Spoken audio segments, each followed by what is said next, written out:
Butter, Salz und Muskatnuss. Muskatnuss, Herr Müller. À la fin des années 1970, Louis de Funès avait déjà conquis la France entière. Sur l'écran, il était l'incarnation du rire, ce petit homme nerveux dont les colères faisaient trembler les murs et éclater les foules de joie.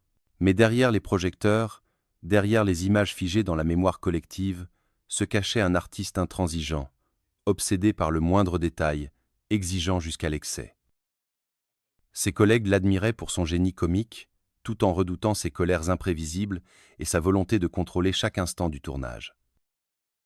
À 67 ans, alors que sa carrière touchait à son apogée et que sa santé commençait à vaciller, il se confiait dans l'ombre, à demi-mot, sur ces figures du cinéma qu'il ne pouvait pas supporter. Des noms prestigieux, parfois inattendus, parfois prévisibles, mais toujours révélateurs d'un caractère entier. Car comment imaginer que l'homme qui faisait rire la France entière avait, dans le secret des coulisses, nourri des rancunes tenaces? 5 artistes se détachent, 5 visages qui, chacun à leur manière, représentaient un obstacle, une rivalité ou une blessure. Jean Gabin, le monstre sacré, trop imposant pour accepter la fantaisie incontrôlée de De Funès. Bourvil, l'ami adoré à l'écran, mais derrière lequel se cachaient de subtiles tensions. Coluche, le trublion d'une nouvelle génération, qui semblait dynamiter les fondations du comique traditionnel.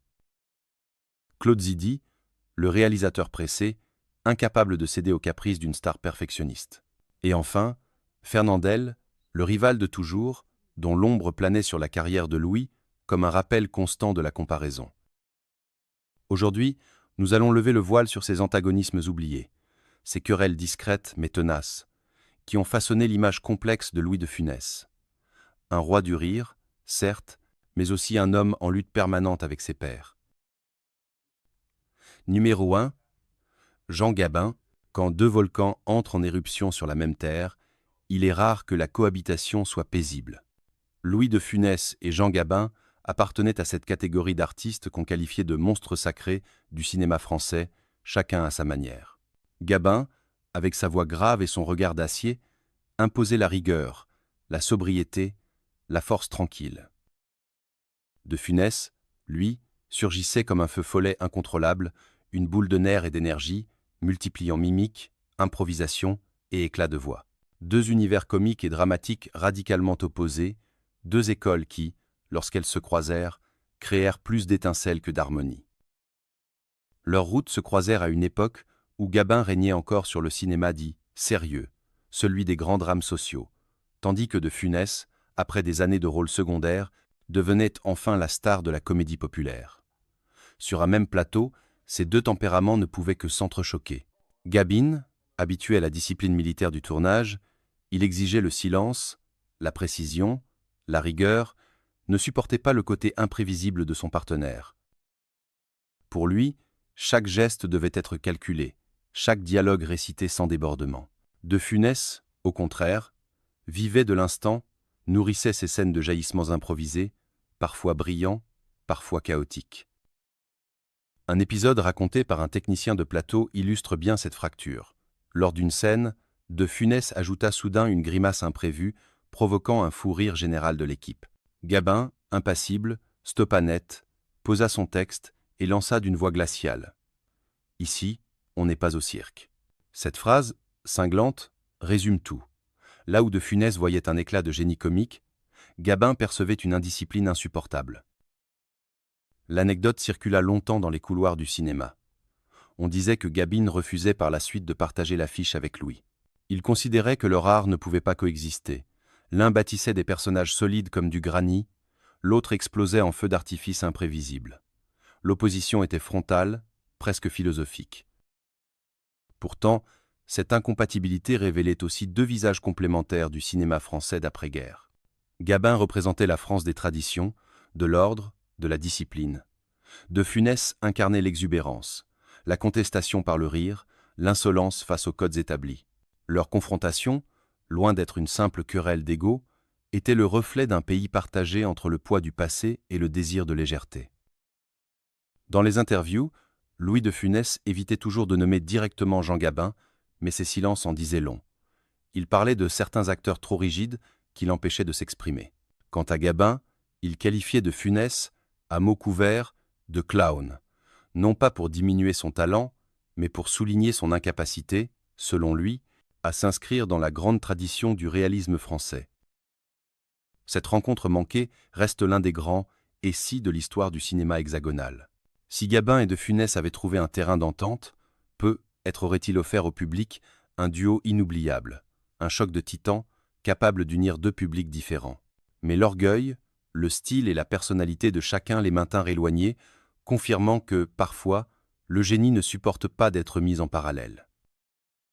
Après ces premiers froissements, le fossé entre Louis de Funès et Jean Gabin se creusa définitivement. Dans les couloirs du cinéma, les producteurs comprirent vite qu'il valait mieux ne pas réunir ces deux géants. Chacun avait son univers, son public, son registre, et l'idée de les associer à l'écran relevait presque de l'utopie. On disait que lorsqu'un scénario envisageait leurs deux noms, l'un des deux finissait toujours par décliner. L'industrie, pragmatique, préférait éviter le risque d'un affrontement de style et d'ego. De Funès, dans son fort intérieur, savait qu'il ne pouvait jamais rivaliser avec l'aura tragique de Gabin. L'un incarnait les forces obscures, la France ouvrière et virile, la fatalité inscrite dans chaque ride de son visage. L'autre représentait l'éclat du comique, le contrepoint burlesque aux lourdeurs de l'époque. Pourtant, au lieu de les unir, cette complémentarité les opposait. Gabin ne concevait pas qu'un acteur puisse s'autoriser tant de liberté sur un plateau, là où de Funès estimait qu'un acteur devait s'abandonner à l'inspiration du moment, quitte à dérouter ses partenaires. Un témoignage de scénariste, rapporté dans un ouvrage consacré aux coulisses du cinéma français, évoque une réunion de travail où leurs noms furent prononcés ensemble. Gabin aurait lancé, d'une voix sèche, « Je ne joue pas avec un acrobate ». La phrase, si elle fut peu, être exagérée par la rumeur, resta dans les mémoires. Pour les uns, elle exprimait le mépris d'un acteur classique envers un comique jugé mineur. Pour les autres, elle montrait la peur de Gabin d'être éclipsé par une énergie incontrôlable. Car si Gabin dominait par le poids de sa présence, de Funès avait cette arme fatale, la capacité à voler chaque scène par un simple froncement de sourcils. Avec le temps, Louis de Funès, lui aussi, comprit qu'aucune collaboration n'était possible. Dans de rares confidences, il admit qu'il n'avait rien à faire avec ce genre d'acteur. Une phrase courte, mais révélatrice. Non pas une haine personnelle, mais une distance artistique irréconciliable. En vérité, leurs chemins divergents traduisent une fracture plus large, celle du cinéma français partagé entre gravité et légèreté, entre le poids du destin et l'évasion par le rire. Et c'est être là que réside l'héritage de cette opposition. Ne jamais avoir travaillé ensemble, ne jamais avoir trouvé un langage commun, a fini par nourrir une mythologie, celle d'un rendez-vous manqué qui fascine encore les cinéphiles. Comme deux planètes orbitant dans la même galaxie sans jamais se croiser, Gabin et de Funès ont tracé des trajectoires parallèles qui définissent, à elles seules, deux visages complémentaires de l'art français. La rupture définitive entre eux a permis, paradoxalement, de mieux apprécier leur singularité. En refusant l'alliance, ils ont chacun consolidé leur royaume. Gabin celui du drame, de la virilité sobre, de la France enracinée, de Funès celui de la farce, de l'excès libérateur, du rire universel. Et c'est précisément parce qu'ils ne s'entendaient pas que l'histoire les a retenus comme deux symboles opposés, deux pôles d'une même force créatrice. Aujourd'hui, quand on regarde leurs films respectifs, on comprend que leur mésentente n'était pas un simple caprice, mais une nécessité artistique. Leur génie, en réalité, résidait dans cette incompatibilité même. Deux monstres sacrés qui, en ne se mêlant pas, ont renforcé l'éclat de leur singularité. Numéro 2. Bourvil. Lorsque l'on évoque Louis de Funès, il est presque impossible de ne pas penser à Bourvil. Ensemble, ils ont incarné l'un des duos les plus emblématiques du cinéma français, immortalisé dans des films devenus cultes, comme La Traversée de Paris, 1956, ou surtout La Grande Vadrouille, 1966. Sur l'écran, leur alchimie semblait parfaite. Le premier, nerveux, colérique, explosif. Le second, doux, maladroit, tendre. Leur contraste faisait naître des situations comiques irrésistibles, un équilibre subtil entre l'énergie volcanique de Funès et la bonhomie lunaire de Bourvil. Mais derrière les rires partagés par des millions de spectateurs, la réalité des coulisses était moins harmonieuse. Louis de Funès, perfectionniste jusqu'à l'obsession, ne supportait pas que l'attention se détourne de lui. Or, Bourvil, par sa simplicité et son naturel, captait parfois une émotion que le public n'oubliait pas. Dans La Grande Vadrouille, par exemple, certaines scènes montrent Bourvil attendrissant et maladroit, volant presque la vedette au maître de l'exubérance. Cela agaçait Louis, qui détestait se sentir éclipsé, même par un partenaire qu'il respectait profondément. Un assistant de tournage raconta un jour une anecdote restée célèbre. Lors d'une répétition, Bourvil improvisa un geste tendre et inattendu, provoquant un rire sincère de l'équipe technique. De Funès, voyant que le centre de gravité comique s'était déplacé, stoppa net et réclama une reprise stricte de la scène. Pour lui, chaque gag devait être calculé, millimétré et surtout contrôlé par lui-même. Cet épisode illustre bien la différence fondamentale. Bourvil incarnait la spontanéité chaleureuse, De Funès, le contrôle absolu. Leur relation était donc faite de respect, mais aussi de rivalité silencieuse. Bourvil, homme discret, ne se plaignait jamais publiquement, mais il souffrait parfois de l'exigence étouffante de son partenaire. De Funès, de son côté, admirait la bonté de Bourvil tout en redoutant son potentiel d'usurpateur de lumière. Car au cinéma, il savait que le rire pouvait naître d'un simple silence, d'un regard naïf, et dans ce domaine, Bourvil possédait une arme redoutable. Pourtant, ce contraste alimenta la magie de leur duo.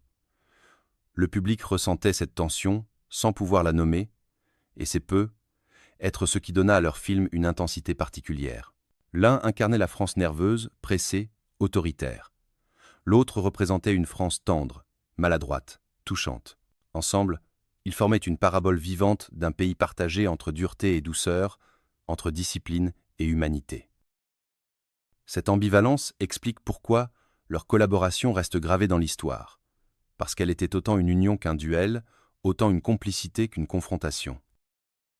Avec le temps, la relation entre Bourvil et Louis de Funès prit des allures de paradoxe permanent.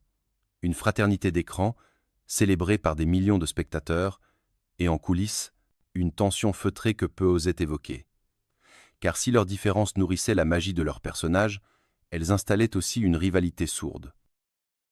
Louis de Funès, qui avait passé une grande partie de sa carrière dans l'ombre avant de connaître la gloire tardive, supportait difficilement que l'attention se partage. Bourvil, lui, était déjà une vedette aimée du public bien avant que de Funès ne s'impose. Cette antériorité renforçait l'impression, chez Louis, d'un duel inégal. Il devait toujours prouver, toujours dépasser, toujours arracher le rire avec plus de force.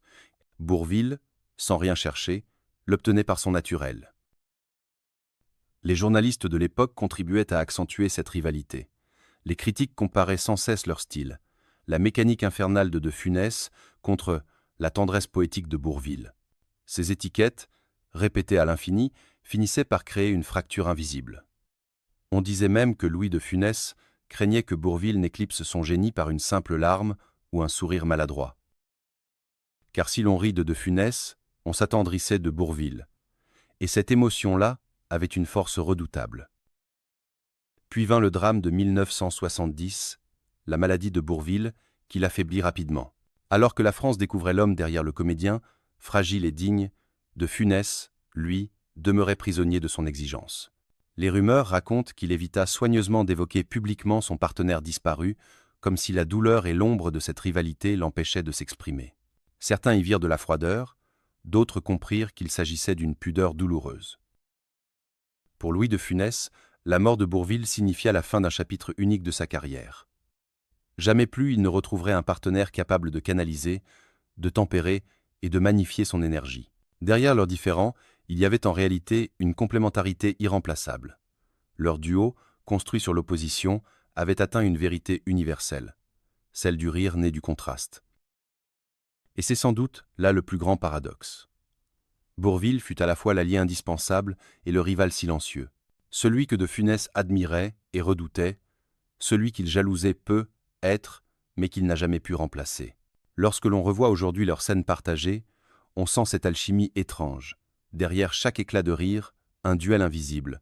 Derrière chaque complicité, une tension non dite.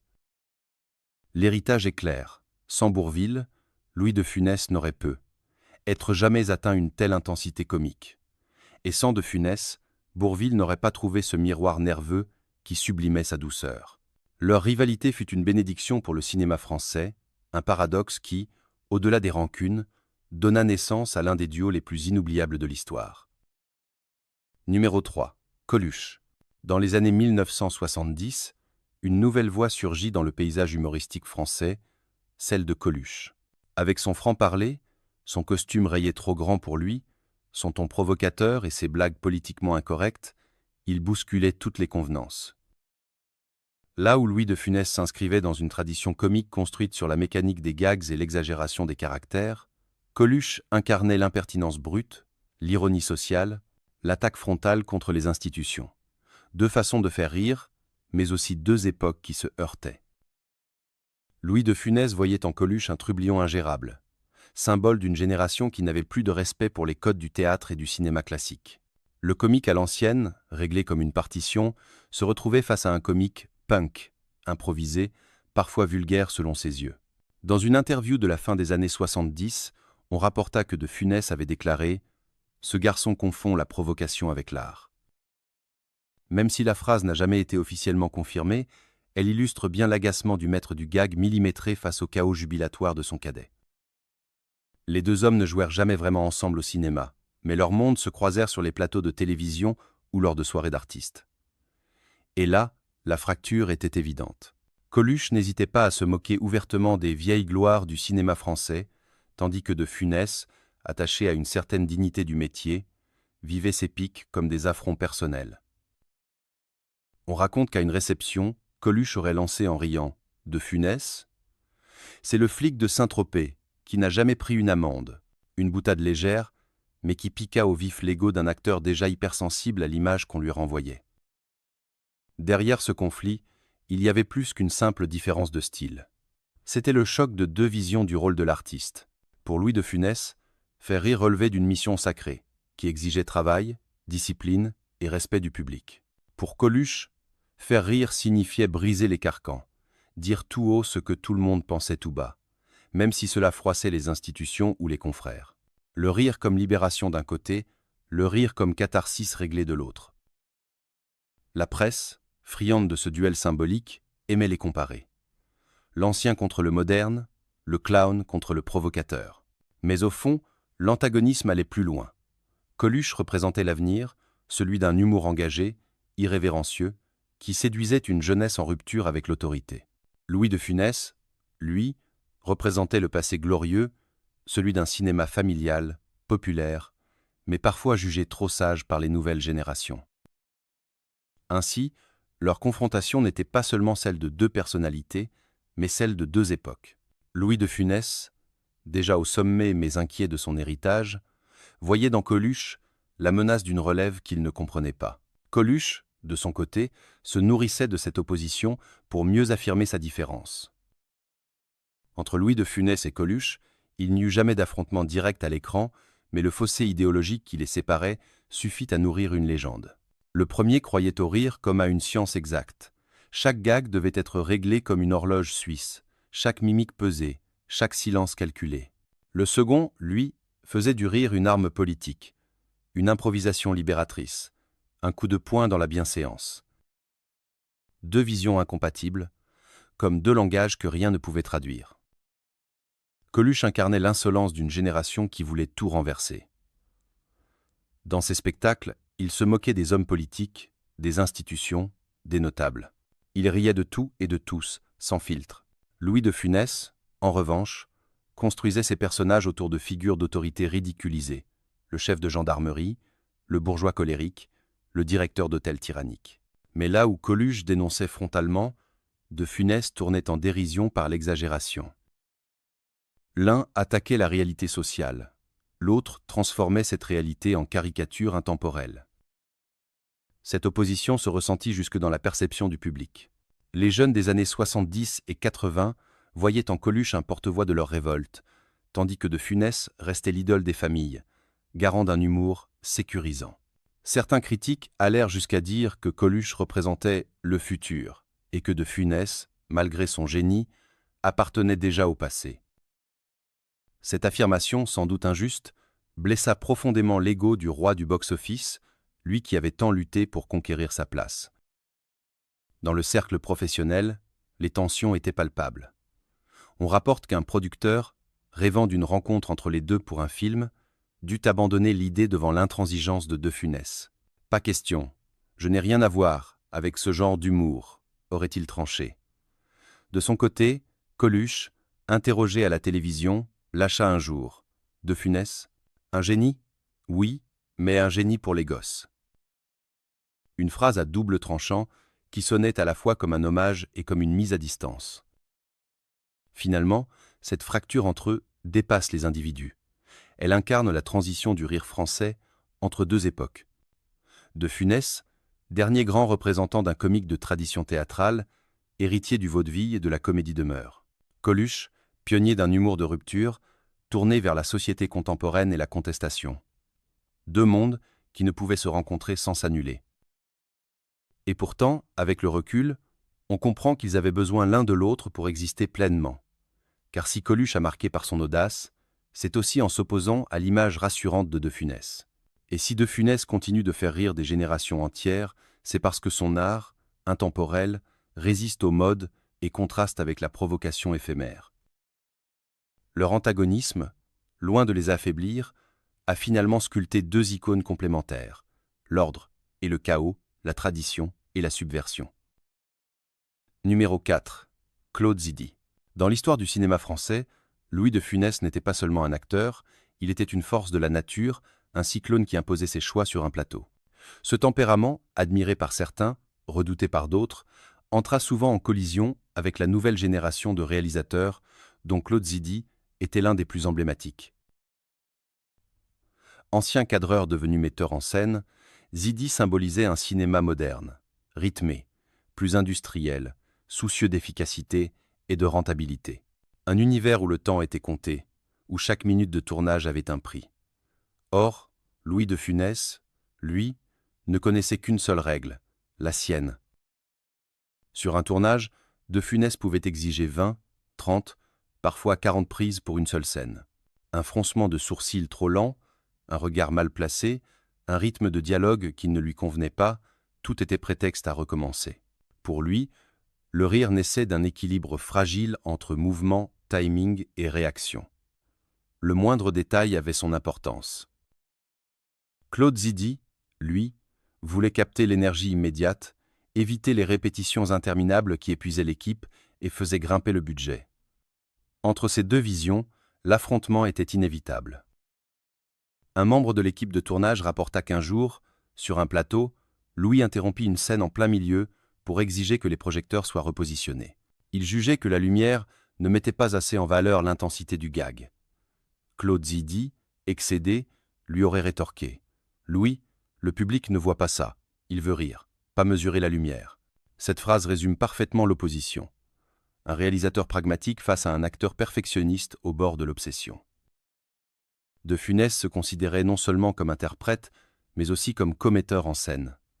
Il surveillait le cadrage, suggérait des placements de caméra, corrigeait même parfois les partenaires de jeu. Pour un jeune réalisateur comme Zidi, cette intrusion permanente était une source d'irritation. Dans les réunions de production, il confiait que tourner avec Louis revenait à avoir deux réalisateurs sur le plateau, dont l'un ne lâchait jamais prise. Et pourtant, malgré ces tensions, les films auxquels ils collaborèrent rencontrèrent un immense succès populaire. Car c'est bien là le paradoxe de Louis de Funès. Ses exigences insupportables donnaient naissance à des moments de comédie inoubliables.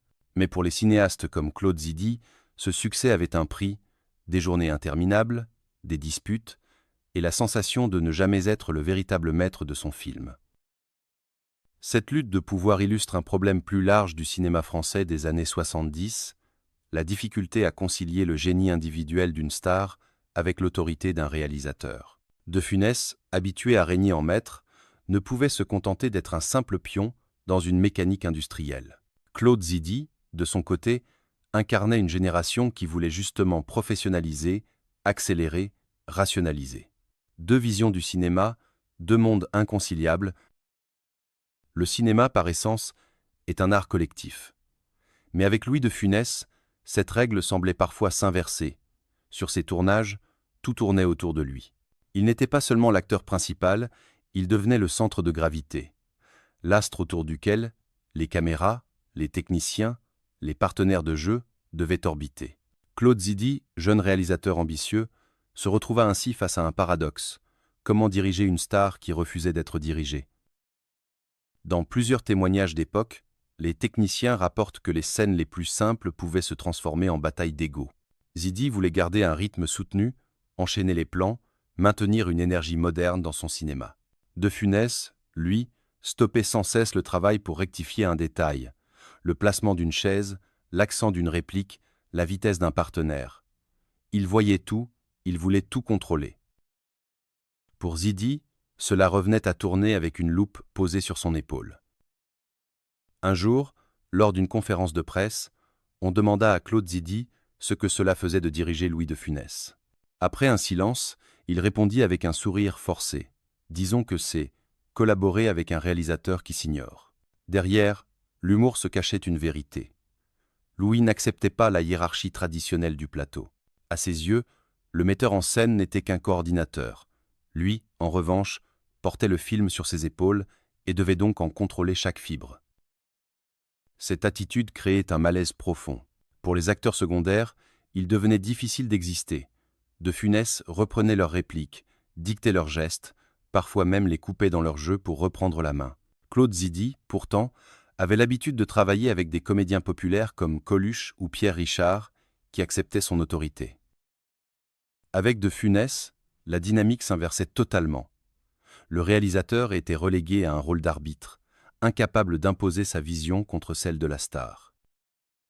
Le résultat, paradoxalement, n'était pas un échec. Bien au contraire, les films triomphaient au box-office. Mais Zidi en sortait épuisé, frustré, conscient que ce succès n'était pas vraiment le sien. Dans les cercles du cinéma, on murmurait qu'il refusait de retravailler avec Louis, malgré la promesse d'un succès assuré. Il préférait conserver son autorité artistique plutôt que de se plier une nouvelle fois à l'ombre envahissante d'une star. Ce conflit symbolise un moment charnière du cinéma français.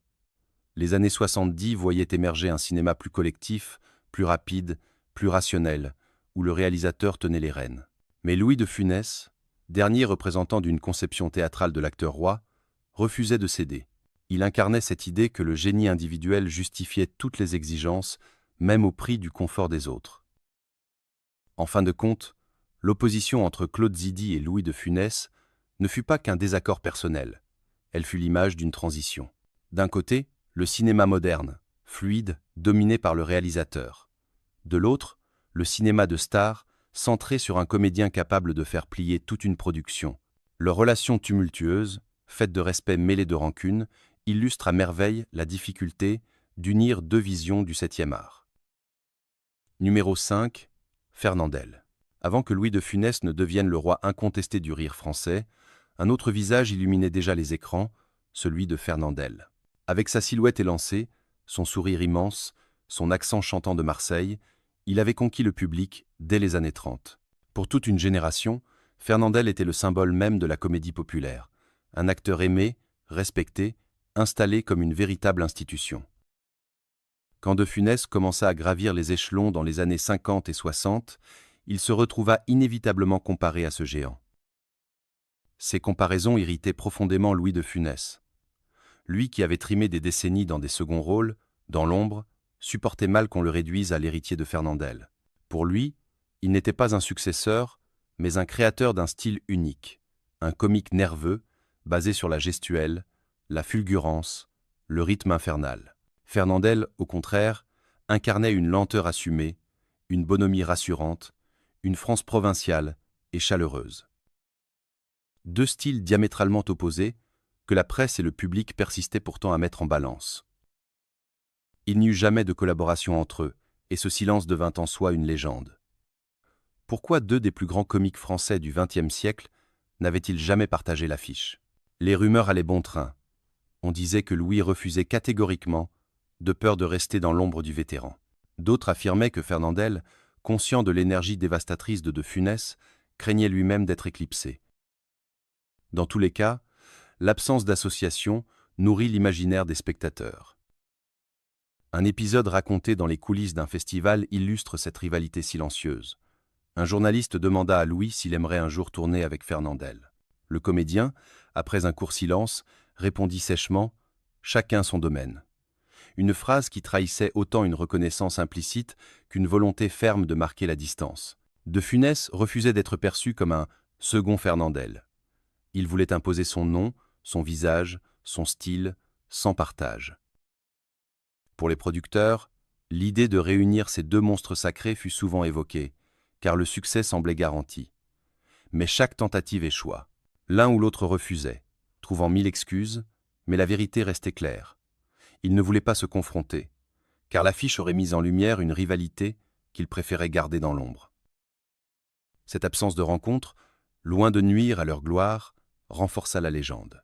Elle fit d'eux deux pôles distincts de l'humour français, Fernandel, la tradition méridionale, la tendresse et la lenteur, de Funès, la modernité nerveuse, l'explosion et la vitesse.